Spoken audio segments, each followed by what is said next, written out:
রোজা এটি কি শুধু না খেয়ে থাকা, নাকি এর পেছনে আছে হাজার বছরের এক ঐতিহাসিক অধ্যায়? মানবজাতির শুরু থেকেই আল্লাহ তাআলা বান্দাদের আত্মশুদ্ধির জন্য যে বিশেষ ইবাদত নির্ধারণ করেছেন তার নাম রোজা। আজ আমরা জানব রোজার ইতিহাস, আদম আলাইহি থেকে মুহাম্মদ সাল্লাল্লাহু আলাইহি পর্যন্ত।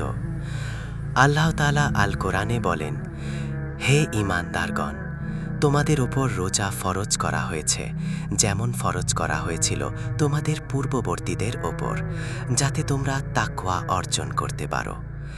এই আয়াত প্রমাণ করে রোজা শুধু মুসলিম উম্মতের জন্য নয়, পূর্ববর্তী জাতির ওপরও ছিল ফরজ।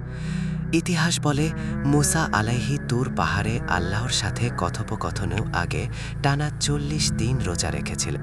দাউদ আলাইহি ছিলেন সবচেয়ে প্রিয় রোজাদারদের একজন।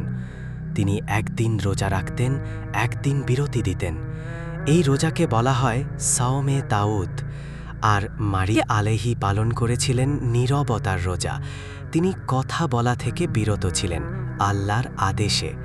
এগুলো প্রমাণ করে রোজা ছিল নবীদের জীবনের অংশ।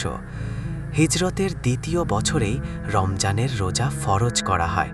মুহাম্মদ সাল্লাল্লাহু আলাইহি সাল্লাম এই রোজাকে শুধু ক্ষুধা ও তৃষ্ণার বিরতি হিসেবে নয়, বরং তাকওয়ার প্রশিক্ষণ হিসেবে প্রতিষ্ঠা করেন। রমজান মাসেই নাজিল হয় পবিত্র আল কোরআন। এই মাসে জান্নাতের দরজা খুলে দেওয়া হয়, জাহান্নামের দরজা বন্ধ করা হয়, আর শয়তানকে শৃঙ্খলিত করা হয়।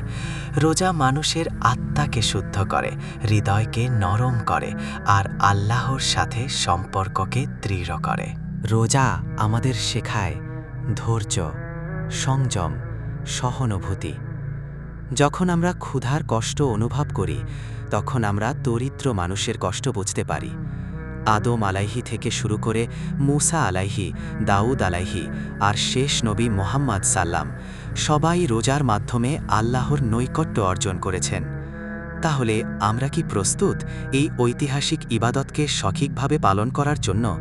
রোজা শুধু একটি মাসের ইবাদত নয়, এটি একটি জীবন ব্যবস্থা।